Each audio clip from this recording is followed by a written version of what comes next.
Shishukunj international projects. And our purpose is to support children who are distressed or in poverty, and help them with basic needs like health, shelter, education, medicine. And I'm part of this committee, and so is Ben. Now, Ben is going to be one of our speakers. And it's a great joy to work with Balvi because she brings so much time, dedication, and commitment to our projects. And she, of course, brought this wonderful project to us by Madhvi Ben on PadMad. I always get that one wrong, PadMad. And of course, when we at our committee, when this project came to us, we were all warm to it. It's really something that we all connected with, and it just didn't go there. We, of course, we supported, but Madhvi was so kind enough that she even, because what Madhvi does is she actually educates children as well. So we had a wonderful session at Shishukunj with our boys and girls on Kendra, and both Balvi Ben and Madhvi Ben gave a wonderful, wonderful talk. And we had such positive feedback, not just from the girls, but from the boys as well. The boys, of course, said we're taught what we taught in biology in school, but what Madhvi shared with them was phenomenal, really detailed information, which I think we don't talk about. We don't even talk about it to girls, never mind talk about it to our fathers or our brothers or anybody that we know. So Balvi Ben and Madhvi Ben, they're both not just dedicated, committed with what they do, they are the change makers. And I'm going to now pass over to Balvi Ben, who will of course start the project off, but these two are change makers. Now, it's a real great pleasure to have them, and I welcome them. And as you know, Madhvi Ben is in Kenya. It's 11:30 for her at the moment, and she's still up. This is dedication for you. So Balvi Ben, I'll pass over to you. Thank you. Oh, sorry, we do a prayer. Beg your pardon, Balvi Ben, I forgot. We always start off with Shishukunj prayer. So please, if you can just close your eyes, and I'll start the prayer. Asatyo maheti Prabhu Paramasati Tulheja Unda Andareti Prabhu Paramati Jituleja Mahamrutyu Mati Amruta Samipe Nathareja Vino Chuto Tuja Darshana Dana Deja Satyo Maheti Prabhu Paramati Satye Tureja. Thank you. Balvi Ben, I hand over to you. Thank you, Lakshmi Ben. What a wonderful introduction. Really appreciate all your kind words. And more than that, really appreciate Shishukunj giving us this opportunity to have this session and actually give us a platform to talk about these important and very topical issues. And big thanks to all the audience for joining this conversation, which is brilliant that we've got your support and you're listening to us on this Thursday evening. We thought it would be a nice idea to start with a poll. So I'm just going to launch a poll just to get an idea what the audience, what level of understanding is and knowledge is. So I hope you can all see a poll. It would be great if you could all try and respond to all the questions, 6 of them.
That's great. I think we've had just over half the people answering so far.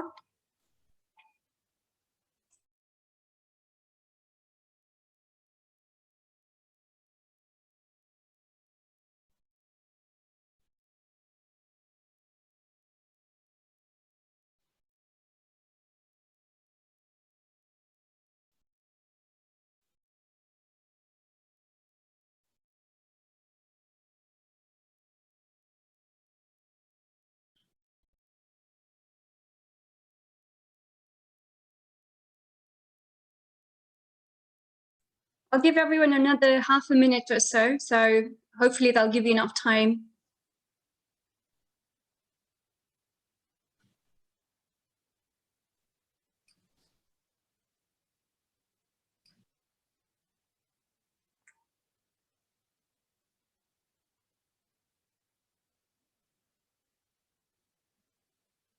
Okay, just about to close the poll in a few seconds. Okay, so I hope everyone can see the results. It seems that about half of you are very comfortable talking about this topic, but there's a significant percentage who are not as comfortable. Very mixed, again, so same with practical knowledge about what actually happens during menstruation. And a good deal of you are aware of alternatives to disposable pads, which is brilliant. And some of you are aware of family members using alternatives. A lot of you are not using alternatives, which we'll talk about later. In terms of how long it takes for disposable pads to decompose, so there's very interesting results here. So a lot of you think that it takes between 10 to 100 years. So the correct answer there is 500 years for a disposable pad to decompose. And do you know what the phase period poverty means? So a lot of you do know, which is brilliant news, and we'll talk more about that later as well. So that's great. Thank you all for sharing, really appreciate it. Okay, let me just close the poll 1 second. Okay, so menstruation is a totally normal biological process, as I'm sure we all know. And without it, well, we wouldn't have kids. And in fact, if women don't menstruate, then that's actually a sign that there's a problem, that there's infertility. So when a young girl starts menstruating, actually, it's something to be celebrated because it means that everything's working properly and she can have children in the future. But very often it's associated with a lot of stigma. It's not even talked about openly within a family. It's treated as a dirty secret. Women can't say that they're on their period. It has to be something they're quite ashamed about, that they have to hide. I think in some countries, when you buy menstrual products, you get them in a brown paper bag and they're secretly smuggled into the house, and none of the men in the house can see them. And this sort of attitude and environment leads to a lot of shaming, and it leads to bullying, suicide, embarrassment of buying menstrual products. So, and that's something that happens all over the world, and we'll talk about that in a bit. A significant percentage of you said that you weren't actually sure what happens practically during menstruation. So I am going to cover it. Has not developed. So what happens really is that a lot of what we call blood comes out for a period of 6 days, 4 to 6 days. It's technically not blood. It's, sorry, Satish Bhai, could you mute yourself? Coming back to the big. Okay, sorry. I keep trying to mute him and he keeps on unmuting himself. Okay, so I was just explaining what happens during menstruation. So it's basically there is a lot of blood flow, and it happens all throughout the day for 4 days. And if it's not contained, it will stain clothes. It will actually smell. It's a bit thicker than blood, but we might as well just call it blood. It's fine. And very often women have severe stomach aches. There are mood swings, different energy levels. They have lots of fluctuating hormones. And I think the main thing to get across is that it is something that women do experience. It happens every month, and it's nothing to be ashamed about. It's just something that's totally normal. But without a method to contain the blood, it's very difficult to carry on with normal life, at least for 3 to 4 days. because you can't leave the house then, or you're stuck to the toilet, or you're stuck to a place where you can actually be okay. So without proper hygiene and period products, menstruation can be dirty because it involves the flow of blood, but that's due to poverty and a lack of education rather than actually the process of menstruation itself. So it's my great pleasure to introduce Madhvi Dalal. She's founded a Kenyan social enterprise called PadMad, and not MadPad. And she's going to tell us more about what period poverty is and period poverty in Kenya and its impact. She's a real expert on this field. It's always such a pleasure to hear from her. And she's joining us at 11:30 at night, so you can tell how passionate she is about this issue. So over to Madhvi. So hello and namaste everyone, and thank you so much to Shishukunj, Lakshmi Ben for hosting us, Palvit for organizing and being really on board with everything, and thank you everyone for attending. So yes, I'm here. My name is Madhvi, and I just wanted to talk to you a little bit about period poverty. I know it's a global issue, and I think we're going to be speaking about it a little bit later. But what really is period poverty? It's just basically lack of access or affordability of suitable or preference of sanitary wear. So that can be translated into many ways, lack of money, which you cannot buy the appropriate, maybe pads, tampons, etc. Or you just can't get to a place which sells this, or you can't access it very often. So this has been causing a lot of problems in Kenya. I think, Pallavi, you can share the slide if you don't mind.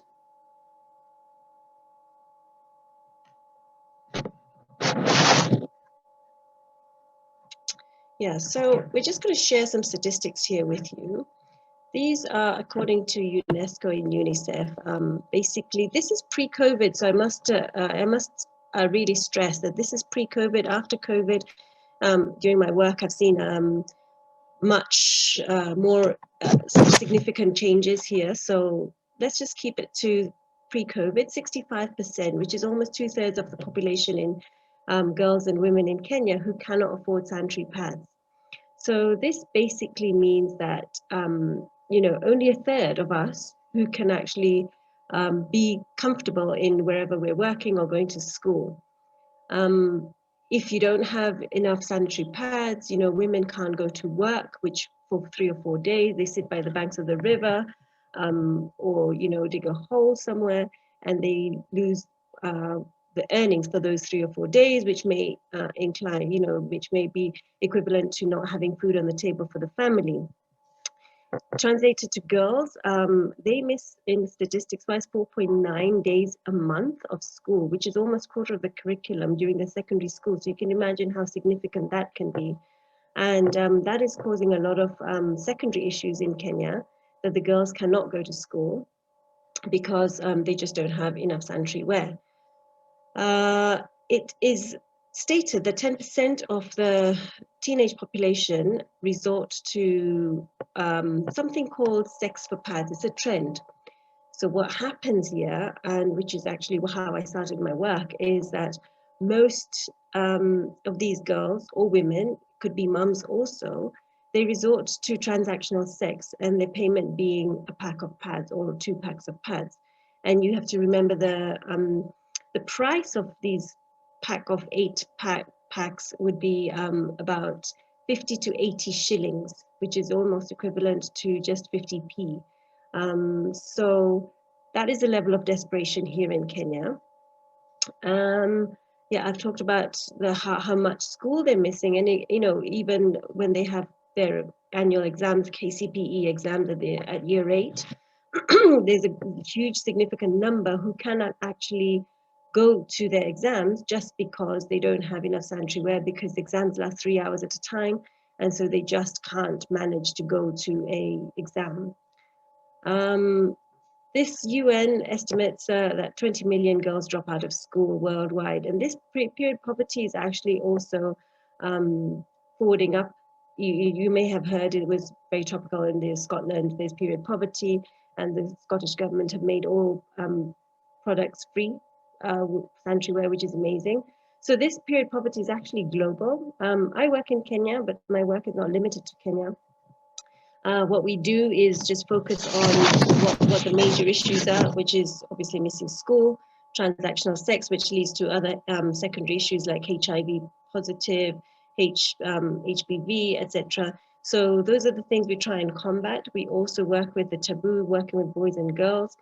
The girls are using weird and wonderful things such as leaves, cow dung, mattresses and blankets, etc., which are causing other secondary infections. Candida is one huge one. They have many hormonal issues. So this is what we're trying to work with in terms of education, and to allow them to get into a system where they are aware of their body, aware of their cycle, aware of the puberty and the hormones, which are obviously different for them now. And maybe they don't talk about it, maybe they do. But our aim is to just bring in this awareness, to be able to talk about it freely. We have a lot of situations which I have come across myself, and this is what has been driving me to bring into, my background is healthcare, so I've been bringing this into the work that I do. So I'll just share a couple of stories. How I came about this, maybe that was my turning point, is I had gone to shoot a documentary in one of the orphanages, and I think you're okay to unshare, Pallavi, actually. Yeah, sorry. So I had gone to one of the orphanages to take a documentary, and we had our set population who we were going to interview. So I was interviewing one of these girls, and she was 15 at that time. And so I was asking her the standard questions. So, what sanitary ware do you use? Where do you get it from, etc., etc. And so she says she uses disposable pads, which she gets from there. And it was pretty humble orphanage. So I said, what do you mean here? This orphanage can barely afford food. So what, I know they don't distribute pads. So what do you mean here? And so she was speaking in Swahili, and just to be sure that she's telling the truth and she's quite accurate in her information, I had to actually make her go through this. And she basically sleeps with a teacher in the orphanage month on month. And how she ended was a little bit distressing. That depending on the quality, she gets 1 or 2 packs, and this is month on month.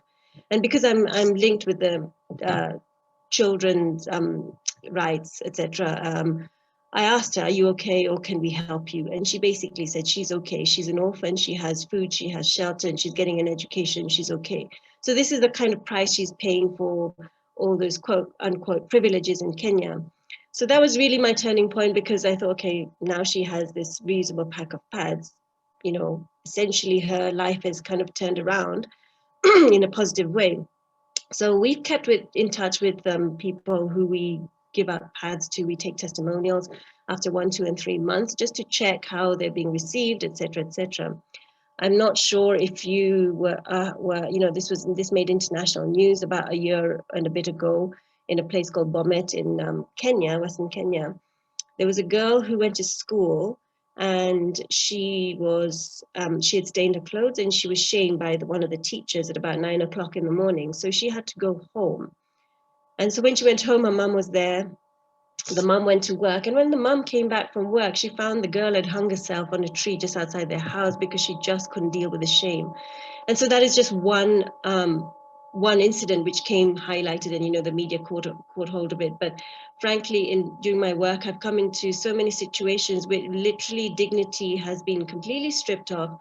They have come into super desperate situations, street women using other women's disposed of pads just so that they can go to work for 2 or 3 hours.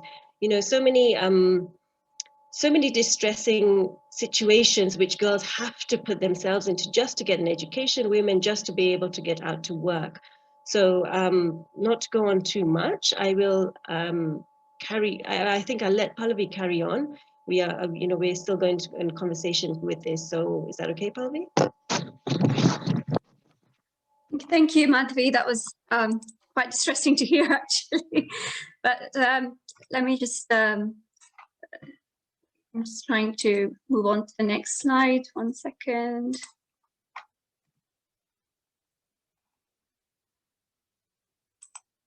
Bear with me.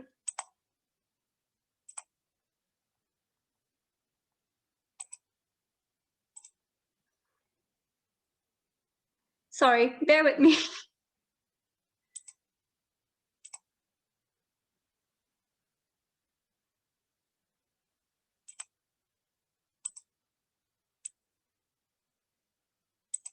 Okay, I hope everyone can see that slide. Let me just see if I keep doing that. Okay, 1 second.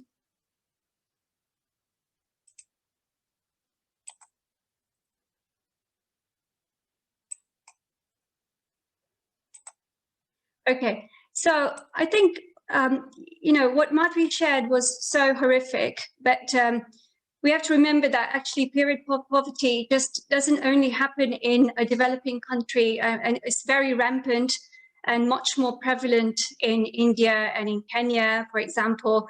But as Madhvi just referred to, the fact that on Tuesday we got really amazing news that Scotland will be the first country in the whole world to supply period products for free to all who need them. And that's absolutely wonderful. And the amount of messages I got from people who were so excited about it, and it was just brilliant.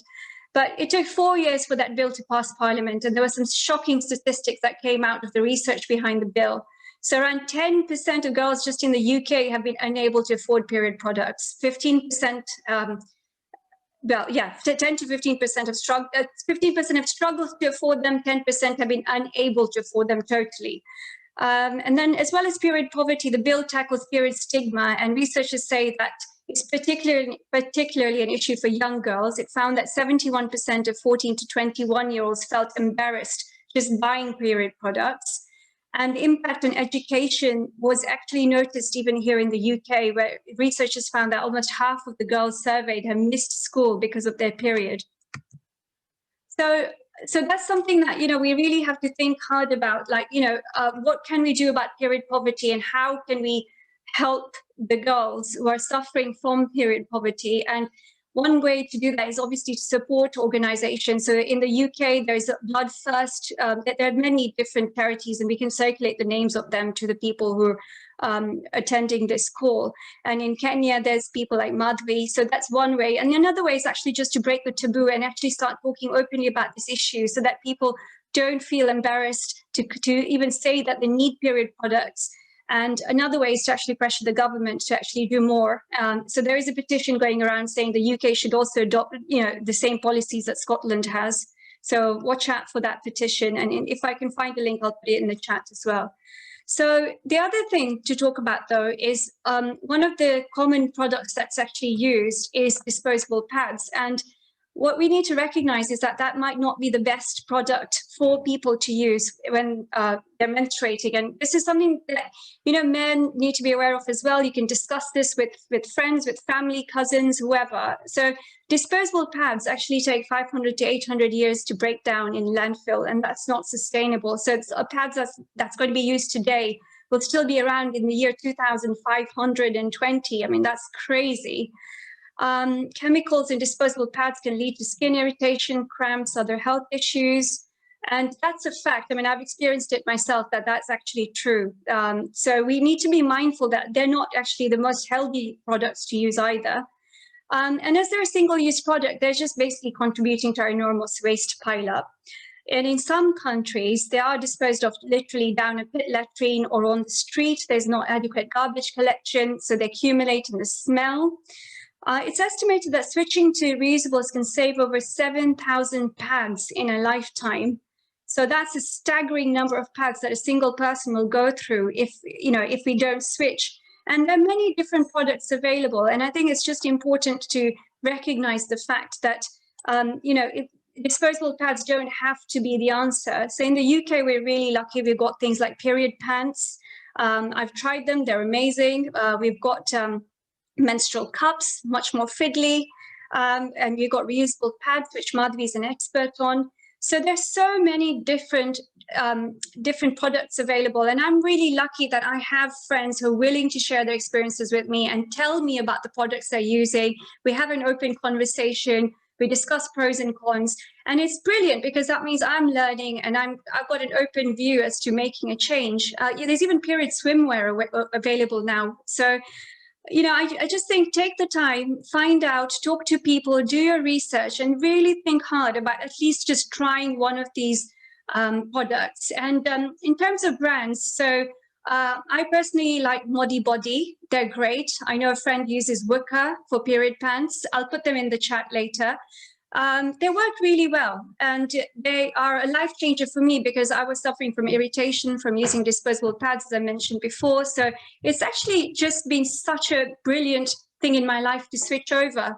Sorry, that was my little girl there. And now I'll just hand over to Madhvi to talk about her journey in starting PadMad. Thanks, Madhvi. Thank you, Palvi. I think I'm going to just share my screen as soon as I find it also.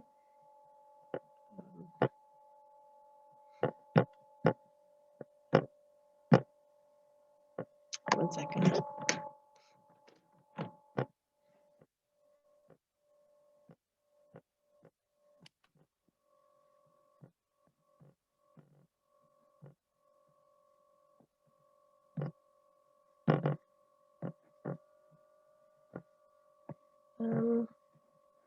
Can you see anything now? No, you can't, right?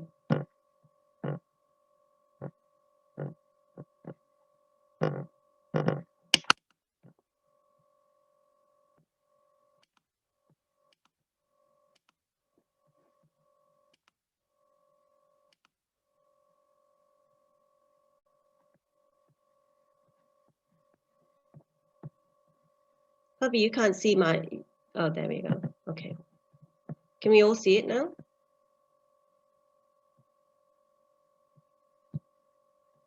Okay. Yes. So I hope everyone can see this. I'm going to skip a few slides. I'm just going to show you how it all began. So basically, yeah, our mission, when I first started, my mission was to keep girls in school, avoid this prostitution and transactional sex, and to, you know, educate, empower, etc., etc. Now my mission has changed quite a lot. Basically, my mission number one is to make sure that girls have dignity.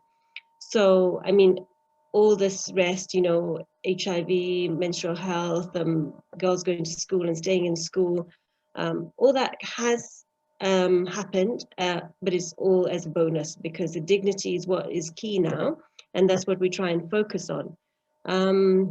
This little photo is just somewhere in Laikipia where girls just barely make it to school, and even if they do make it to school, as soon as they're adolescent, they have to drop out just because of their period. It's just a default almost. And so these packs basically are giving them some kind of hope that they will at least stay in secondary and tertiary education if they can make it through that. So yeah, how it all started, I'll be very brief. I'm a pharmacist. I used to live in Wales, and when I moved to Kenya, which was about 6 years ago, I'm also a yoga instructor and dance instructor. So I used to teach yoga and dance in the slums. And that's how I came about this period poverty problem. So many girls, after about a year and a half or two almost, that took me that long to realize that the girls was missing school, not because they were sick, just because they had their period. And so whilst I was learning this, because I had a rapport by then with some of the schools, then I decided to travel to see if it was an urban slum problem or if it's you know, national problem within the rural areas, etc., etc.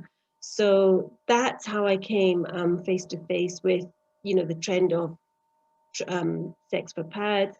I also understood deeply why there is such a big problem and who is a problem. Who is facing the problem and how bad is the problem. So that's how I started documenting things and finding solutions, which were, you know, disposable pads. Donating disposable pads really wasn't working out well because there's so many issues with that. You're almost making a demand and then you may not be able to supply because logistics is an issue, finance will be an issue, also disposing of these pads will be an issue. Many substandard products which are disposable sometimes cause rash, so they have secondary issues, so they in effect they won't be going to school anyway. So I was really looking for something which would help solve the problem, and long term, with infection as key to avoid infection, because you remember that these girls are using weird and wonderful things which are causing infection. So although they're not going to school during their period, even after their period, they may not be able to go to school because they're suffering from some maybe UTI or RTI, etc. So that was what I was focusing from. We made a product. In fact, our products have developed quite a lot over time because it was pretty plain, pretty casual. You know, I won't go through the journey. Basically, it's pretty long-winded. But where we are at now is very different to how we started. So what we do now is we have a product which is fashionable, reversible, you know, all these funky things. It's also used for not just for period, it's also used for outside of the period, just for hygiene's sake. So if I go to the next slide, which we've been through, the 65% of females who cannot afford pads, we try to look for this sustainable, natural solution, and that's how I came about this. I would like to stress that although we make reusable pads, we manufacture them, we actually, 70% I would say would be about education. We educate girls and boys on menstrual health, sexual rights, we talk about puberty, we talk about hormones, we talk about infections, we talk about how to avoid infections, how to recognize simple things like maybe polycystic ovary syndrome, etc. We talk about, you know, abuse if they are compromised in any situation, what's the protocol in Kenya, etc., etc., etc. And this applies for the boys too. Go to the next slide. Yeah, as I said, 4.9 days missed a month. This photograph here is just where initially I had an idealistic view that I'd teach boys and girls how to make one pad so that when I left, they could make enough for their moms, themselves, etc.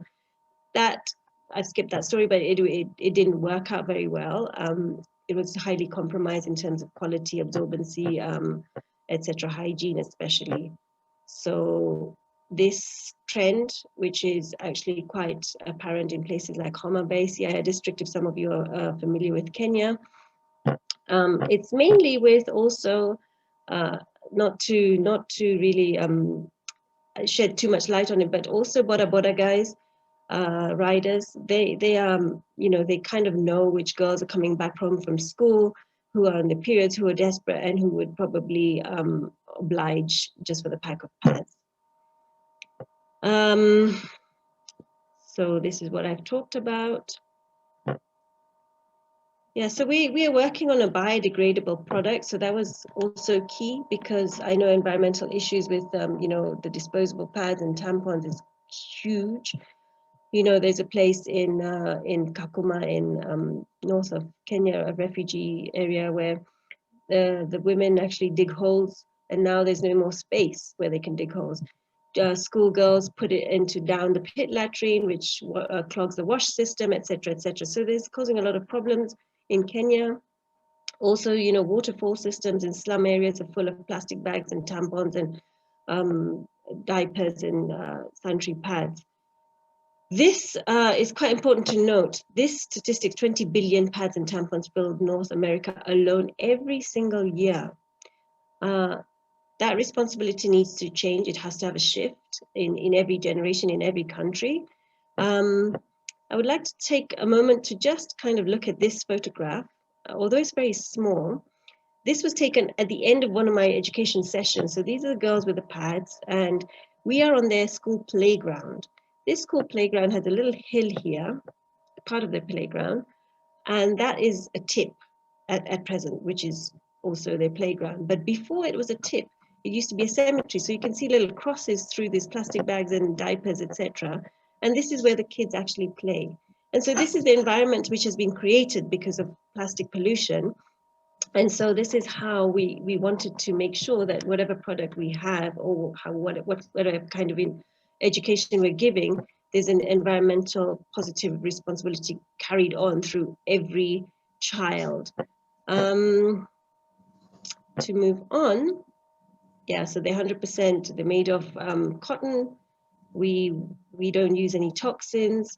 We have had so much feedback that there's no irritation anymore, which is a great plus point for many girls. There's no, there's no bad smells, etc. Cramps at enormously less. So basically, we're going for comfort, for also for eco-friendly product.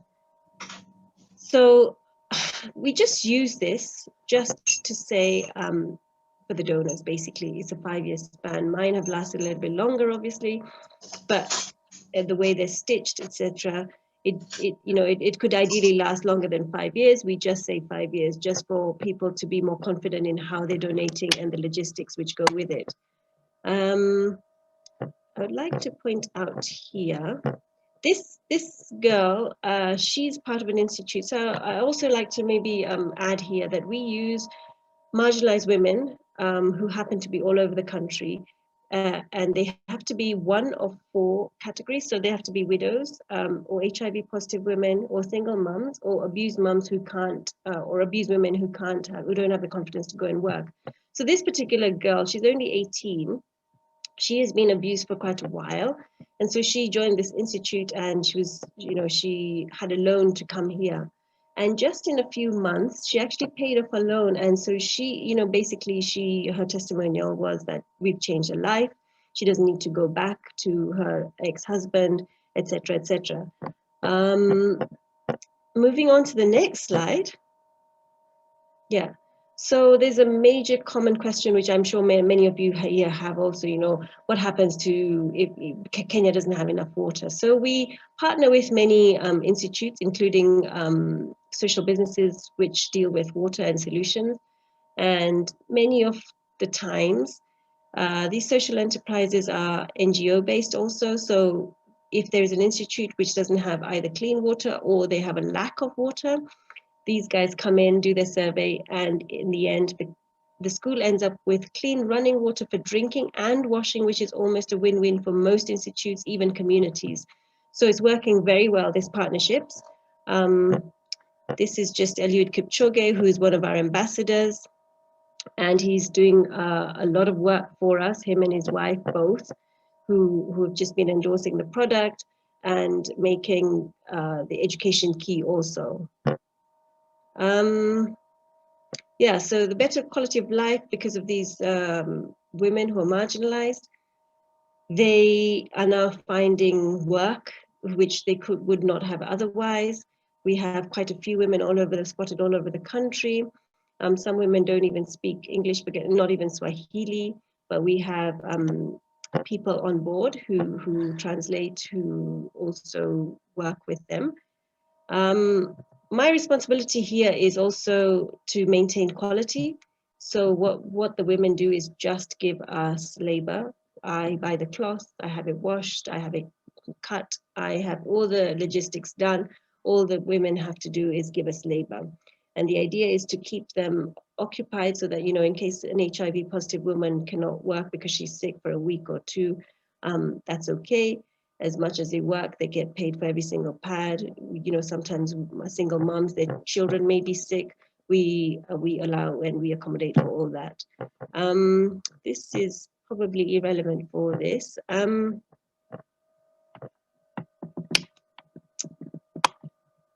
Yeah, so many people ask, how do we clean, and what's all the logistics about? We have small videos to help people realize that you need very little water to wash. And it's quite important to consider these situations where girls may be in schools which may not even have toilet facilities which are private enough, or we have clean running water. So we give them reusable bags, which they can store their soiled pads and go home and wash the pads and wash the bags. Like I said, we developed the product as we went, and now because we consider cultural taboos that girls may not like to hang the pads outside, we made them more fashionable. We made them with wings, we made them different sizes, different patterns, and we make also liners, holders, pads, etc., etc. So this is all through the feedback we've been getting from the children in Kenya and also in the UK. They may also want to wear tighter clothes, so they don't want thick pads, etc., etc. So we have kits which accommodate for long flow, heavy flow, and also times when they're not on their flow and they need some extra hygiene protection.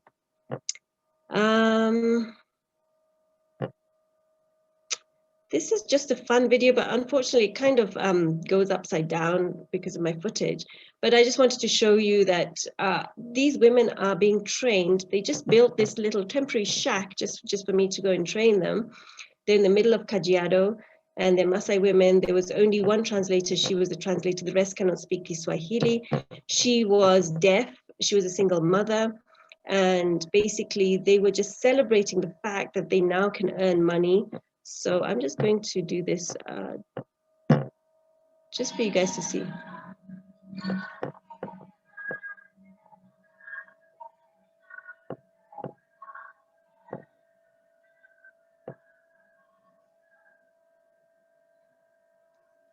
So it was literally a shack in the middle of nowhere, which they built.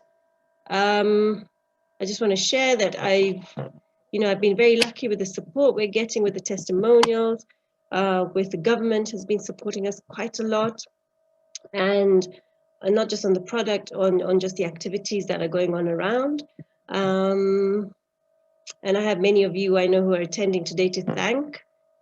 I think this is probably not, yeah.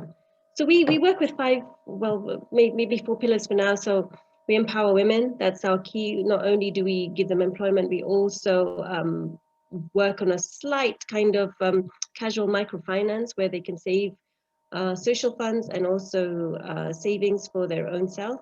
And that helps them cope with, if they have a funeral and they need to deal with a lot of money.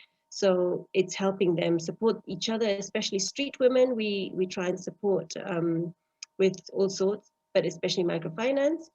We also work with environmentally engaged companies or NGOs who really help boost us. We have to be very conscious about this.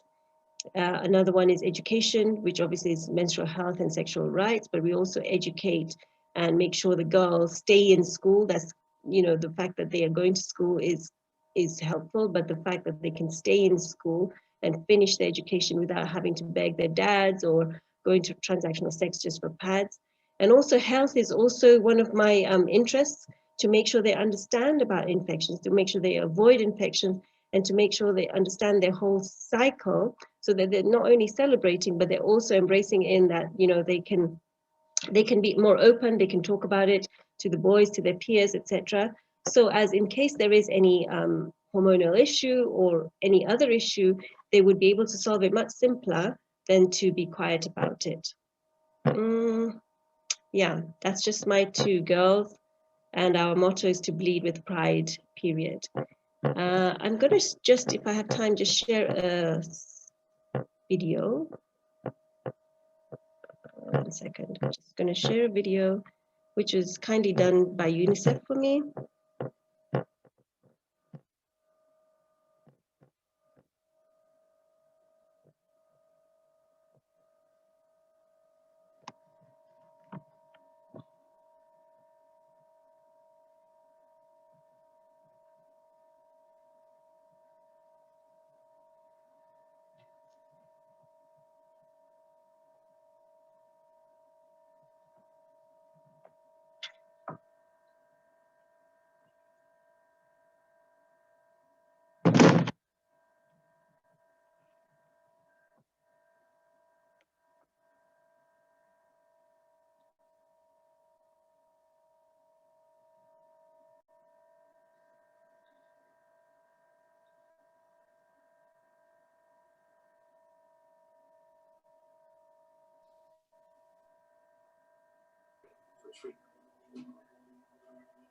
Other apparently healthy on leave also carry the virus.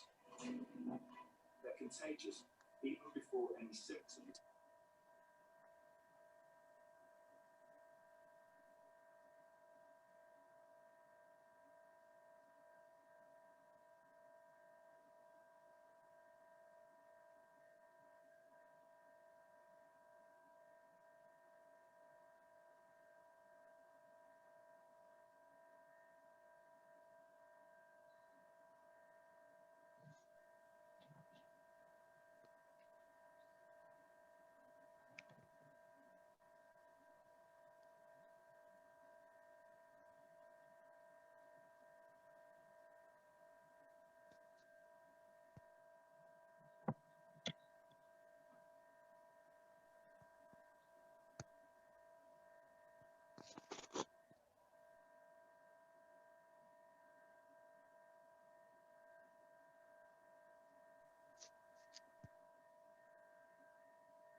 So thank you, everyone. I think that's all from me for now. Palvi, you want to go ahead? Thank you, Madhvi. That was really very interesting. I've heard it before, but I can never hear enough. Really wonderful work. So it's a tough act to follow after Madhvi. I think I should have put myself before Madhvi in the order of things. But just to tell you a bit more about myself and the charity I've started called Help Change Lives. So I'll actually, I attended Shandit Shah's talk on Tuesday, and he shared very deeply about his experiences, and that inspired me to share a bit more than I was planning to initially. But I'll share what I can. So I grew up in Kenya, and obviously there was poverty all around me. I was brought up with strong Jain principles. I even went to a Jain primary school. So, I mean, the things like ahimsa, compassion, truth, etc., were ingrained into me at a very young age. And I remember writing an essay for a competition run by the Ndugu Society, which is a children's society in Kenya. And it was an essay about street children, and I read it recently again, and I was surprised at how much I already recognized the issues. And I talked about all the problems they face and how they really need the love and acceptance. So I think I was always aware of the issues, and I didn't feel very empowered to do anything about them for quite a long time. I did the normal charity runs, and I did the street collections, or knocking on people's doors and things. But that was in donating to charities. But that was about it. So I came to UK for university. I settled here. I qualified as a chartered accountant, chartered tax advisor. Started my own business. Then went back into tax. So in 2008, I started in a 40 to 50 person tax team at Deloitte, specializing in oil and gas transactions, so providing highly specialized tax advice on transactions. It was quite it was a very demanding job. I had 2 children as well between 2008 and 2012. I had 2 girls. So basically, I think more and more as time passed, I realized that my values and priorities just didn't really fit in with that corporate culture that I was in, and I was actually living on the edge of burnout. It was intellectually challenging. I really liked helping solve people's problems, but I didn't find it fulfilling. And I was actually discouraged from giving it all up because I'd worked so hard for my career. I'd gotten a couple of degrees. I'd invested so much in it. And then I think slowly, probably, you might call it a midlife crisis, but as I was approaching my 40th birthday, things started changing. And I think maybe I had the guts to recognize that change was needed. So from 2017 onwards, a few significant things happened in my life. So I embraced spirituality a lot more. I became arpan to a wonderful guru in January 2017 when I was in India. Then in summer of 2017, I actually responded to a plea on Facebook from a Kenyan pastor who was married to a social worker I'd met in Kenya. So he posted about a widow with 9 young children. They were dressed in rags, they were starving, they were in Kakamega, Kenya. Now, he was asking for funds to help them. And of course, it could be a con, right? But I was just haunted by that widow's face. And I called the social worker, I called her boss, I spoke to someone in the UK. I mean, I did my research, and then I thought, you know what, I'll give them £150. And I knew I might never see it again. But lo and behold, so the pastor gave me a full report, he gave me receipts, photos, and so on. So obviously then I gave him some more money, and I gave him some more money. So before we knew it, I was supporting sort of 4 or 5 families. But then, so this happened in August. So in December, actually, we were already going to be in Kenya for a wedding. So we went to Kakamega. Luckily, I have an uncle who actually lives in Kitale, which is a couple of hours drive away from Kakamega. Kakamega is quite remote. It's not near Nairobi at all. I'll show you later where it is in the map. So it's one of these places which isn't very well served by all the charities which operate out of Nairobi. And it actually belongs to the opposition tribe, to the people in power. So the people in power don't do a lot for that region either. So it's an area with a lot of poverty, and it's quite shocking when you see the living conditions people live in. So I'll show you some photos. So anyway, my husband Paris and I, we went to Kakamega. We visited all the 5 families, and with the pastor, we met him as well. we reassured ourselves that the families actually did exist, you know, the work was actually happening. And not only were we reassured at that point in time, but living standards and level of poverty that we saw really shocked us. So we continued helping those families, we added more on. And so this was December. January, I handed in my resignation at Deloitte. And I told the partner I wanted to start my own charity. So he said, well, actually, rather than chucking it all in, why don't you join the Deloitte Corporate Social Responsibility team? The tax part of it had recently been formed. They were looking to expand. Their motto was make an impact that matters. And I'd already done a bit of work with them, so I knew the person on the team. So I thought about it and I joined them in my own terms. So I was working very reduced hours, term time only, spending a lot more time with my girls, spending a lot more time doing spiritual stuff. And I did a lot of great work and I learned a lot during my time in that team. And it's really helped my charity work. I felt much more fulfilled and it was definitely a step in the right direction. And one of the things I can be really proud of is that because I was working reduced hours, in July of that year, I became aware of Kaya Patel, who needed a stem cell transplant. She was in the year below my daughter at school. And now everyone knows about stem cell transplants because of the wonderful work Nirav Gudka is doing, and Kripa Gudka, of course. So at that time, very few people knew about stem cell transplants. I actually organized Deloitte's first swab drive, and it took 700 emails and 12 approvals to organize. So the only way I could have done it was because I was working reduced hours. And we held the drive in July over 2 days. We got so many people to volunteer, and we got 407 people signing up. And since then, I advised on and organized more at Deloitte. So now we've had more than 1,000 plus counting. So, you know, something to be, you know, look back and think, wow, actually, I've managed to do that. So it was brilliant. So definitely I was moving in the right direction. But as time progressed, I think I realized that although my job at Deloitte,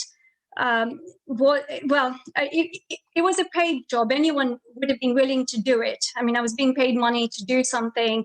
And my heart, and I was helping people in the UK who, although they were in problems and needed help, my heart was really in helping people who are desperately poor in countries like Kenya and India. And my charity work in Kakamega was taking much more of my time. So I actually did finally manage to leave Deloitte in May 2019 after several years of trying. And I set up Help Change Lives as a UK registered charity in July. And in October, Paris and I made another trip to Kakamega. So we checked on the sort of much more expanded number of families we had there. And we actually managed to recruit a social worker as well. So, and she started working for us in January of this year. And we stopped working through the pastor and then started working through our own social worker and controlling what happens on the ground a lot more. So now we have 25 families that we're supporting. That's 126 people. And we deliberately keep the number low so I can manage it. As families become independent of us, we stop supporting them and we start supporting new ones. So let me see if I can successfully share my screen again. 1 second. Okay. 1 second. Can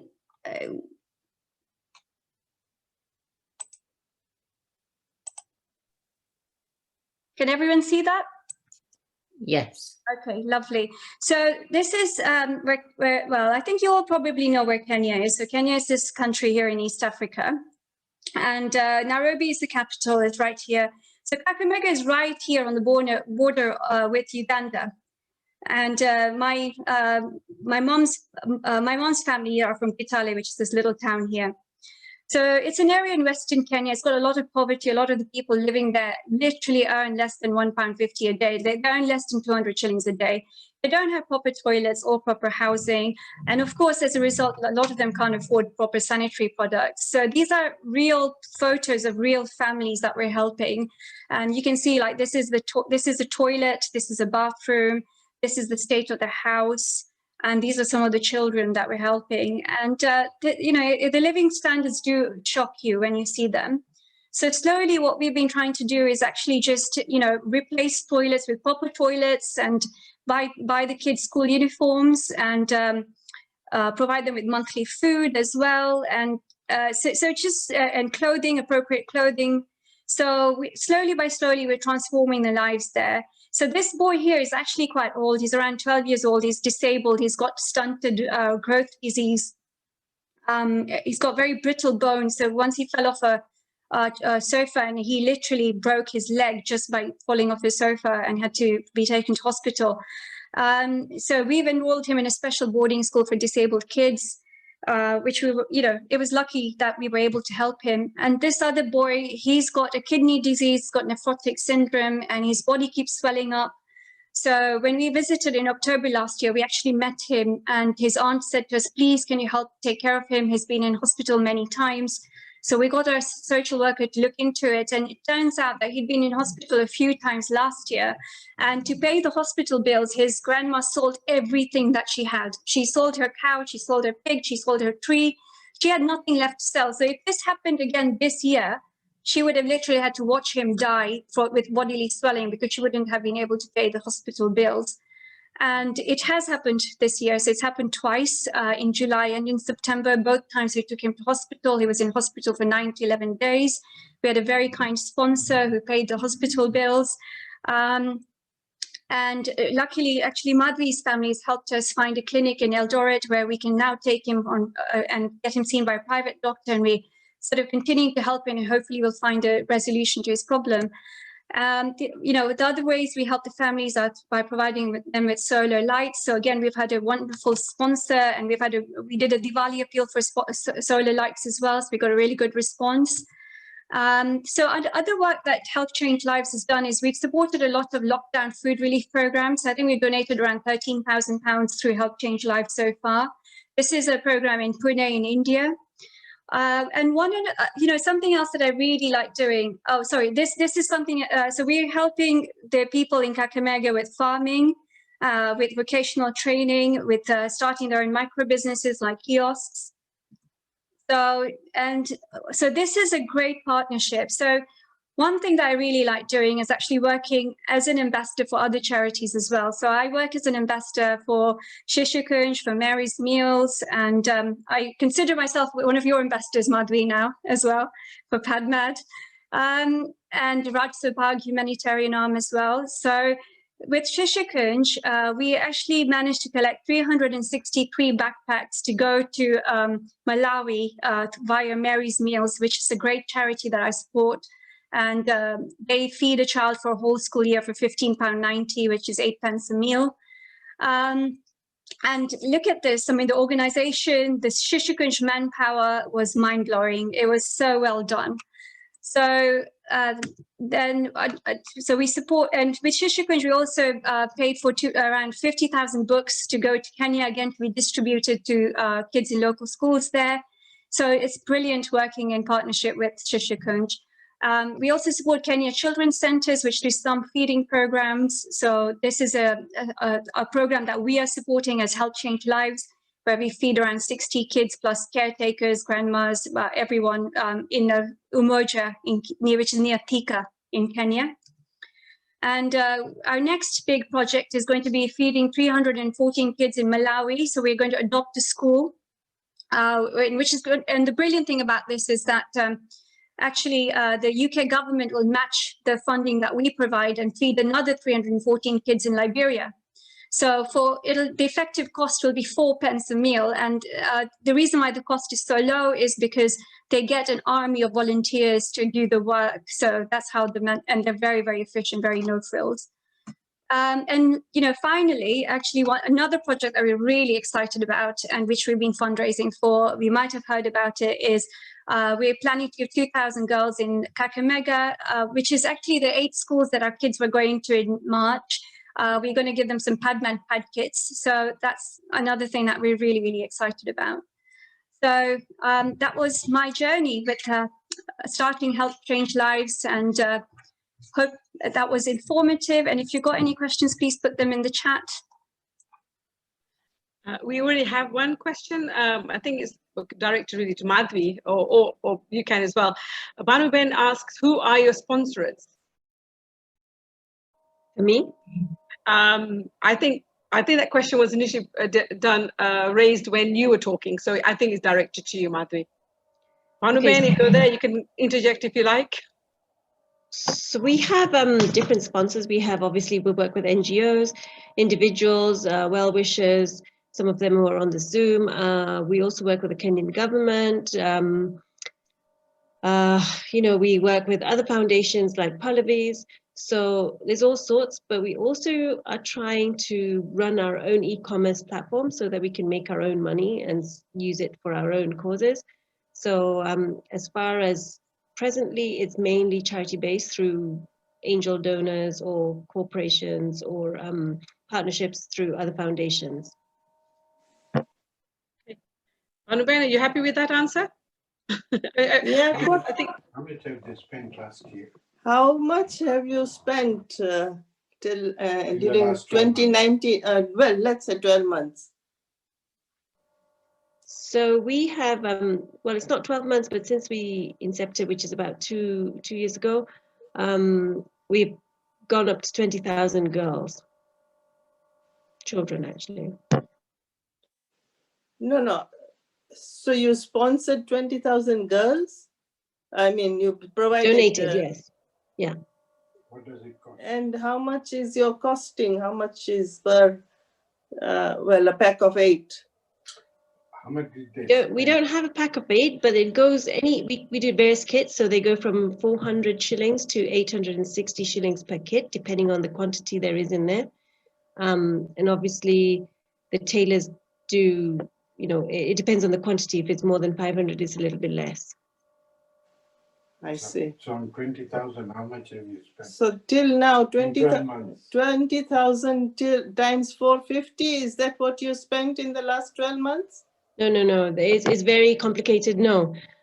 We do also other programs where, yeah, there are different types of kits. We do programs where the kids can stitch their own, or we do programs where the women can stitch for them, for the communities, etc. So what I mean by 20,000 is how many girls have benefited from PadMad pad kits. So it doesn't have to be 400 or 860 kits. Yeah. Okay. Do you partner with Raki Kantaria? You know, there is, are you in contact with Raki Kantaria? Yeah. You do work with them? Yeah, we work closely, but not particularly partner with them. But we do work with Cantarias, yeah, and the Rotary Foundation also. That's very good. We are pleased to hear that. Yeah, Rotary has been amazing, actually. Sorry. Keep up the good work. We are very happy, and I'm very glad that you are giving back to the community. Thank you. Okay, we have another question as well. I think Samiksa asks, Madhvi, do you give educational talks and information to schools in Nairobi and other big cities in Kenya? Yeah, I give education anywhere in Kenya, and it's especially required and needed in rural Kenya. So I go to all extents throughout Kenya. Yeah, by myself. Basically, it's because I have the background. I educate. The workshops are about 2 hours or 2.5 hours, and we educate boys and girls, and wherever that may be, and especially outside of Nairobi, especially outside the main cities. Actually, that's where the need is most. Okay, I think the questions are all directed to you, Madhvi. Another one was Jayu asked, were you inspired by the film PadMad? That's why I keep saying Pad, Mad Pad, yeah, but yeah. Were you inspired by PadMad? I'd like to say yes, but frankly, you know, it's made a little bit different to my understanding. You know, it kind of gives the wrong impression of infections, which I'm not, you know, I'm not in agreement with. But however, I think the intention is amazing. That gentleman still lives, and he's still helping so many women out there. So maybe not inspired, but I like the work that he does. Okay, another question is, have you considered supplying alternative and more unconventional methods, e.g. menstrual cups, which can be more sustainable than pads? Menstrual cups, yes. I mean, the answer to that is yes, but menstrual cups don't have to be more sustainable than pads. A, they're more expensive. B, they're also culturally not widely accepted. C, we have to assume that the girl who you're giving it to has clean washing facilities in school for them to be able to just drain the cup out and restart. So there's many assumptions which go with the cup, including one size fits all. So here in Kenya, it's not been widely accepted, but mainly also that it is a very expensive product.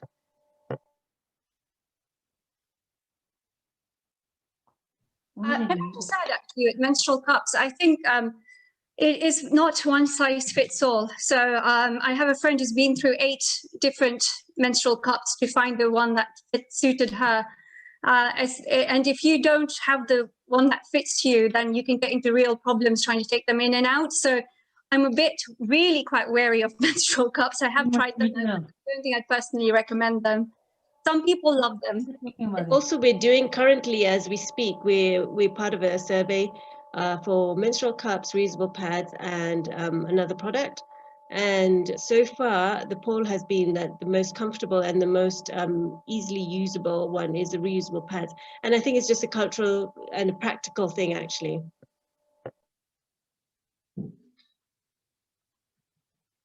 There's another question. I'm not quite, Hema Kimansia has asked, I'm not sure it's true. If you were to ask one thing to people support, help change lives, what would that be? I'm not quite sure of that question. So Hema Ben, if you're here, maybe you can direct it to the right person and maybe word the question. Are you here, Hema Ben? I am. The question is for Pavi, and the question is, how would you like to further get further support for help change lives, seeing as the wonderful work that you're doing? What can you tell the people on the audience today? Thanks, Hema. So I think, just you can follow us on Facebook. We have a newsletter, very occasional one that you could sign up for if you put your email in the chat.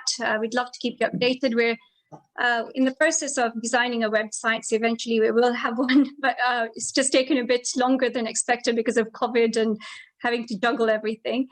But in terms of donations, Facebook Donate is great. And if you follow us on Facebook, you'll see that we put out various appeals for all the projects that we're doing. We're going to put one out very shortly for the Mary's Meals Feeding Project School that for the 314 kids in Malawi.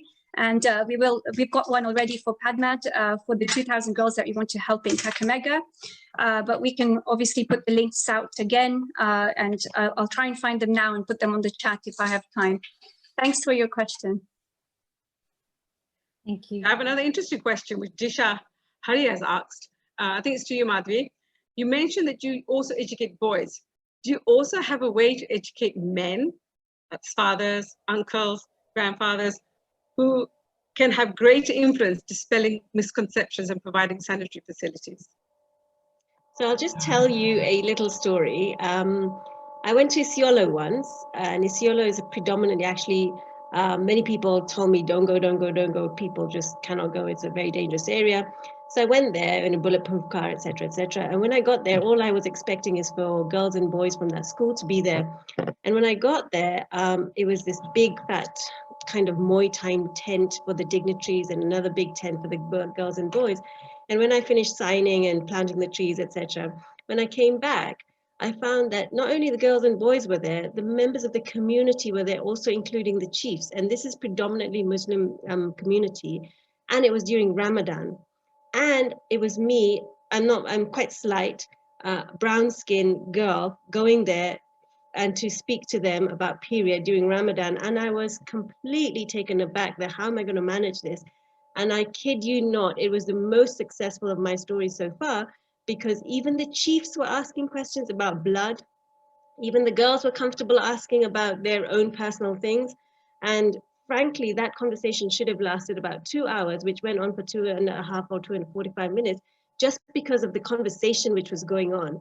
And so I think, whenever I go to school and the head teachers usually say, no, the boys won't come. They don't even do science together. They're not going to come for this talk. And I always say that I won't go unless the boys and the girls are going to be there. And it's my job to make them comfortable. We have icebreakers, etc. And I almost find always that the boys are the ones with the most questions, because suddenly there's light on something which was so taboo, so dark. So I think it's the same for men.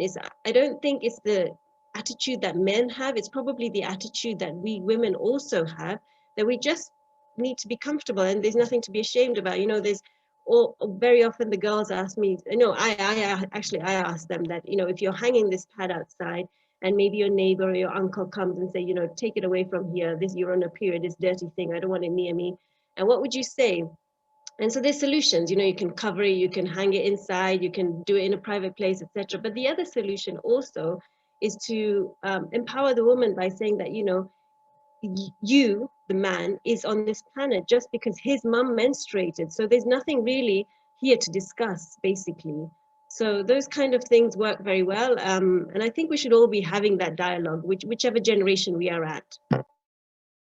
And let me add here that what I really love about Madhvi's work is when she goes to school and distributes pads, firstly, it's not just pads that she's giving out, it's the education. So she insists that the boys and the girls are there for the distribution, otherwise she says, I'm not coming. So the boys have to be there, the girls are there, at least one teacher's there. She invites the community elders, caretakers, it's a big thing. It's a proper meeting. It takes place on a Friday afternoon or Saturday morning. She has fun with them, but she educates them and she treats them like as equals, and she answers all their questions. And, her husband's there right next to her. Her kids are there. It's a whole family affair. It's done with so much love. And that's what's amazing, is that this is what they spend their weekends doing. It's so inspiring. So well done, seriously. And to the whole family, actually. Thank you, Pavi. Okay, questions are coming in. So hopefully we have time. We've only got 15 minutes left. Ashik Bhai asks, brilliant work, Madhvi. Very proud of you. How do people donate to MadPad, please? So thank you for that question, Ashik Bhai. So there's various ways. We have an e-commerce platform where you can donate by card, by PayPal. We have M-Pesa in Kenya. Obviously, you can transfer some money. What we do then is to let you know where that money is going to go. So the money is going for the product. I give all the education and the travel, etc. is pro bono. It's what I like to do. So what you would be paying for would be the pad kits, depending on which pad kit you prefer, or if you don't prefer, we advise you on which area is in need, etc., etc., and then we discuss it, and that's how we use the money. So it's pretty, we had somebody nice enough to do the e-commerce platform for us. So it's pretty easy. You just go online, there's a donate page, or you can let me know and I can advise you also. Or you can speak to Pallavi, who has a very easy idea that you can donate to Help Change Lives, who then she accounts for it. And then there's an advantage actually if you donate via Help Change Lives. Yeah, so if you're a UK taxpayer and you donate through Help Change Lives, then we can claim the gift aid on your donation. So let's say you donate £100, we would get £25 from the UK government. So we would be able to spend £125 in Kenya rather than just the initial 100. So that would be brilliant. And we are actively fundraising for PadMad. Nakshmi, you're going to make me start saying MadPad soon. Madhvi, I had a question from someone offline, but he's on the call and he wants me to ask you this. So he's saying, can you ask Madhvi more about how the pricing works? And for some reason, he thinks that you're more expensive than other people. But I know that's not true, but I want you to tell him that and what you know about the pricing. And the second leg to his question was, are you paying a proper salary to the ladies who are working for you? So are you paying them well? Yeah, so basically, in terms of product, the product lasts 5 years. So we do not compromise on the quality of material that we use, that is for sure. We don't compromise on anything you know, you have to remember that these packs, which are the packs which go to the slums, are the same packs which we also export to the UK included. So we are very clear about what goes in the pack. The price ranges depends on what goes in the pack again, you know, so we have holders, we have liners, we have daytime pads, we have nighttime pads, we have different kinds of pads. So that's what determines the cost. There is a price which is a retail price. There is also a price which is donation price. That donation price, we actually don't make any margin on them because you know, the donors want to donate for the cause, etc. So there is a retail price which is has a little bit of a markup, but even with that, we promise to, for every pack given, we promise to give a pad out. So that's how that works. The second question was, sorry, well, how do I pay the women? We have so many. Can I just interrupt slightly? So I think there's just to give a bit more information, and someone's messaged me privately as well. So just to confirm, right? So a pack of disposable pads in Kenya is around 85 shillings, and PadMad pad kits cost between 450 to 865 shillings. And the reason that there is a difference in price there is because the disposable pad kits are obviously just the disposable one-off product that you'd use and throw away in the dustbin.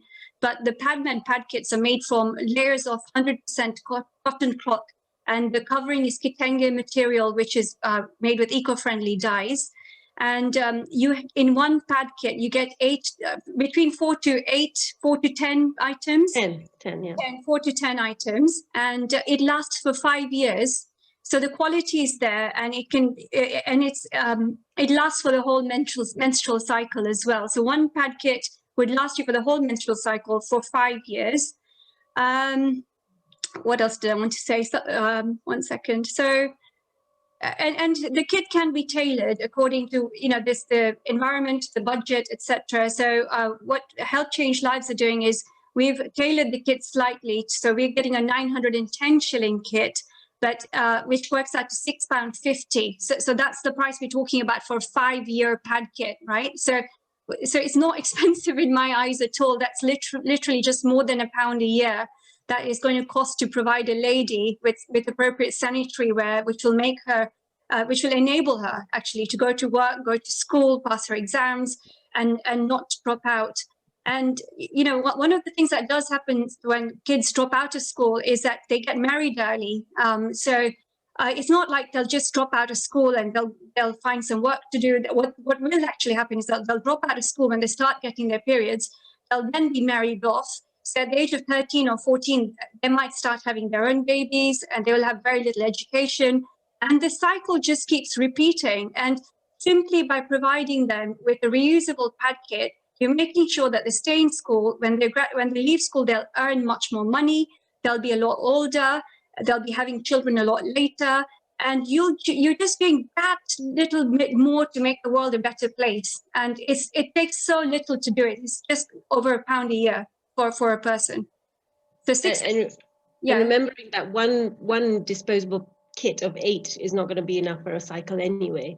And that's going to be month on month, and it's not just going to be one child in the house.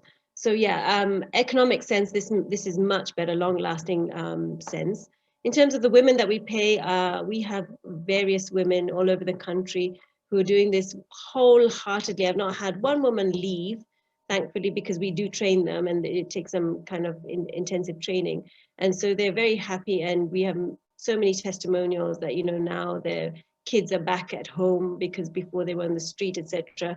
So I'm happy about what I'm doing and trying to empower them. Also with the microfinance, we work with a kind of Muhammad Yunus structure where we help them. And all this is voluntary. You know, we don't take any credit for that in terms of money.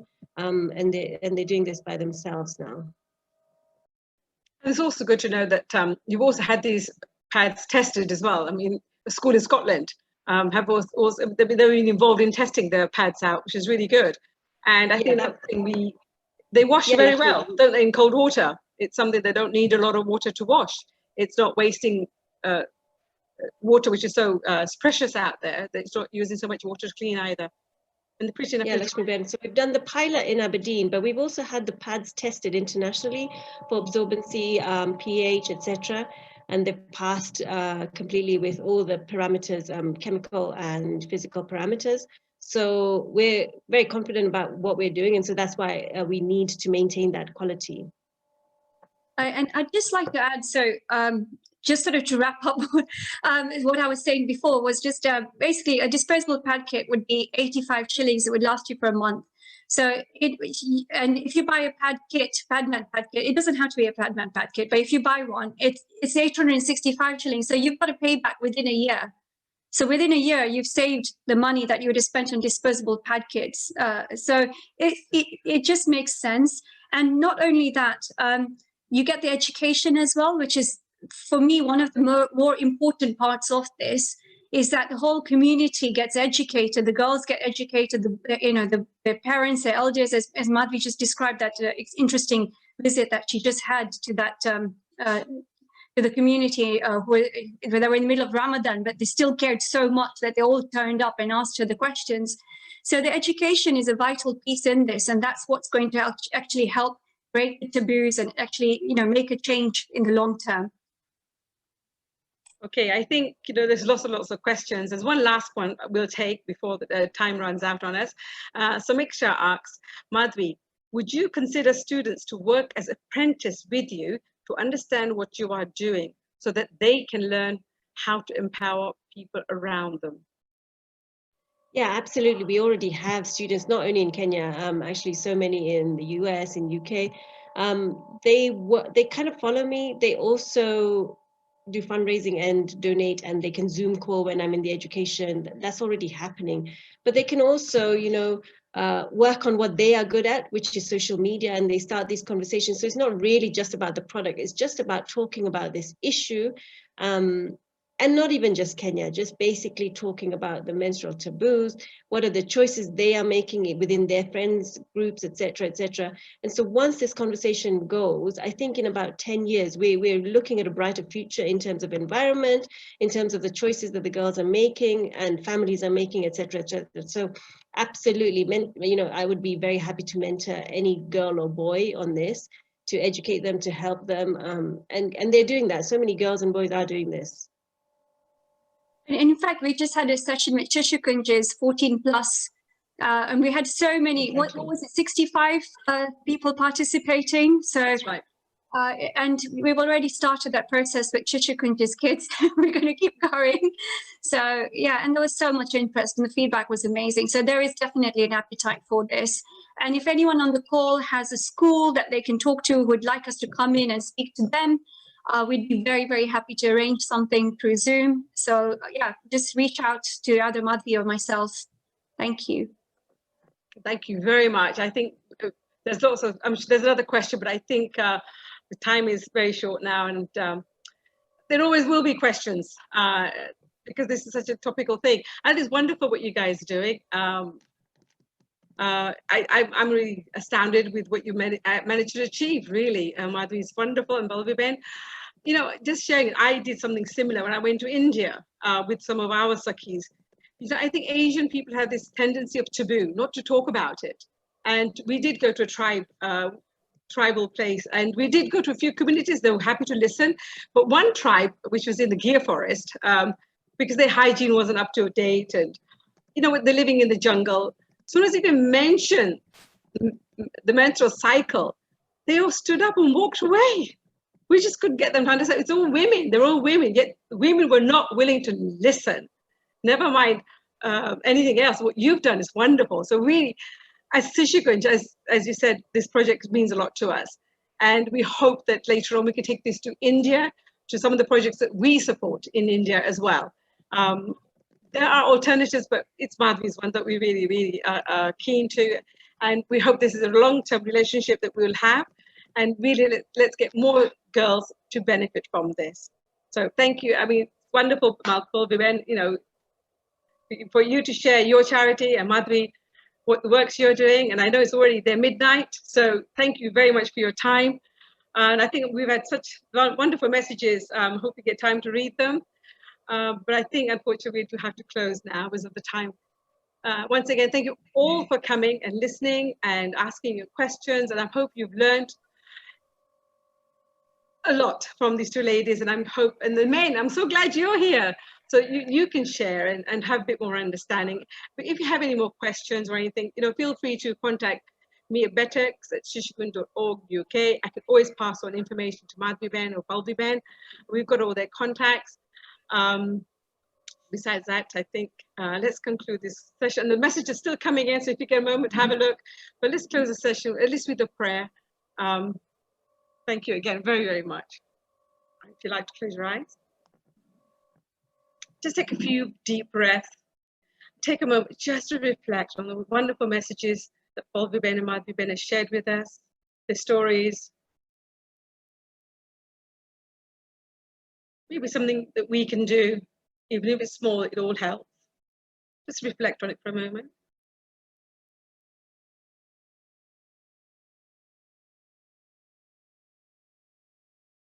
Om Sarvata So Sukhi Thavo Samta So Samacho Sarvata Divyata Vyapo Shanti Sarvata Om Shanti Shanti.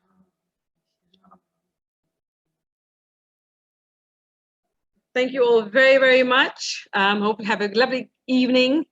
Good night. And thank you from goodbye from Balvi-ben and Madhvi-ben and myself, Lakshmi. Bye-bye. Thank you, Lakshmi-ben. Bye. Thank you, everyone. Thank you. Bye. Bye-bye. Thank you, Pallavi.